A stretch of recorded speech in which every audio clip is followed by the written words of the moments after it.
Ever get caught in a self-made doomsday movie? You see a worrying news headline and believe, this is the end of the world as we know it, and everything's going to fall apart. Or you find a lump on your body and immediately assume it's cancer and you don't have long to live. As Seneca said, we suffer more in our imagination than we do in reality. This is the insidious world of catastrophizing, where our minds, in a misguided attempt to protect us, paint a vivid, dramatic, and often completely unrealistic scenario. But living in a constant state of what if isn't living at all. It's a slow erosion of our joy, our peace, and our very sanity. So, how do we break free from this mental prison? If you're new here, my name is Talu, and I love discovering and sharing new techniques to form better habits. Today, we'll explore two powerful habits that can help you reclaim your thoughts, your sanity, and your life. I'm going to be honest with you. Change comes from doing the work and implementing micro habits that over time will produce lasting results.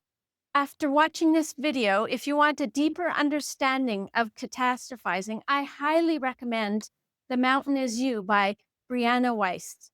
Her insights are profound, and she writes, understanding our self-sabotaging behavior is crucial to overcoming them.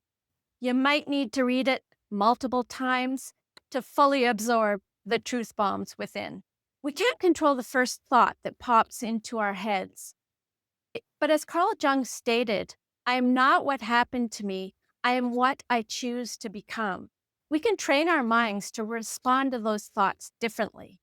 We can build a buffer, a space between the initial thought and the catastrophic spiral. And that's what these daily habits are about. Building a resilience muscle that allows us to face uncertainty with courage, not fear. If you've watched some of my previous videos, you know I've discussed trigger phrases. These have worked well for me.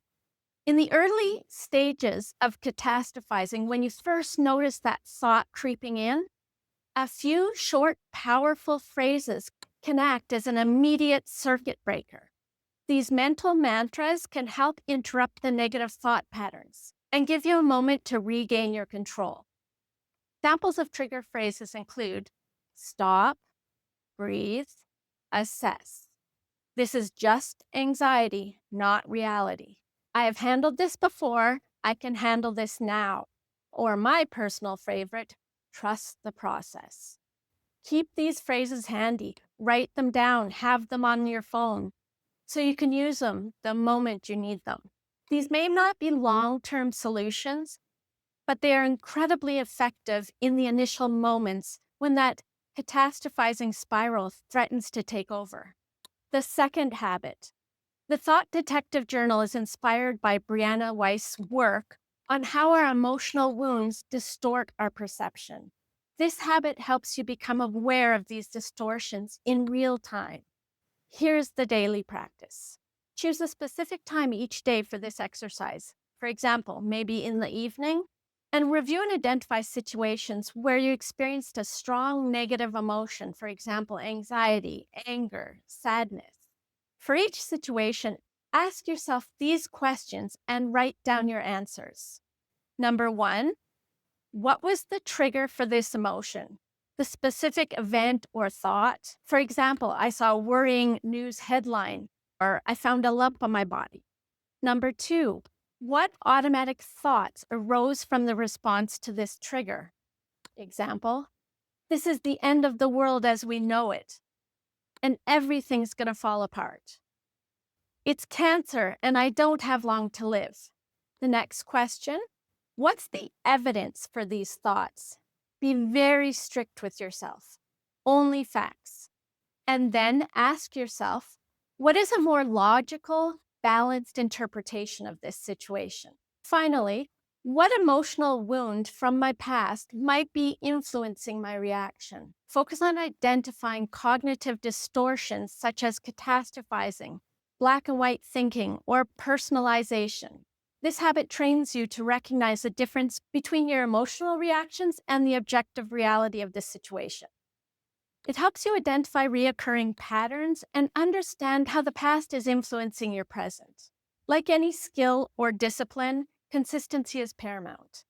And remember the words of Samuel Beckett: ever tried, ever failed, no matter, try again, fail again, fail better.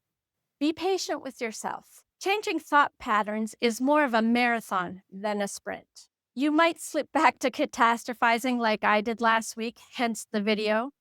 And that's not a sign of failure, but that's a reminder that you're human. Just keep practicing, keep applying these habits, and you'll get better at it. You will build that resilience, and the benefits will be worth it. By systematically challenging those catastrophic thoughts, you'll lessen their power to trigger anxiety. You'll cut them off at the root. And when you're thinking clearly and logically, unclouded by your fear, you'll make better, more sound decisions, decisions that are aligned with your best interest. And you'll develop a greater ability to bounce back from setbacks and challenges, to weather the storms of life with greater courage and fortitude. And you'll spend less time trapped in the prison of future worries and more engaged in the richness and beauty of the present moment, the only moment that truly exists. You'll cultivate a deeper sense of inner peace, a quiet confidence that you can handle whatever comes your way. You'll feel more in control of your thoughts and your emotions, and less like a helpless victim. As Eleanor Roosevelt wisely said, you gain strength, courage, and confidence by every experience in which you really stop to look fear in the face. You're able to say to yourself, I have lived through this horror. I can take the next thing that comes along. Remember, you have the power to rewrite your mental script.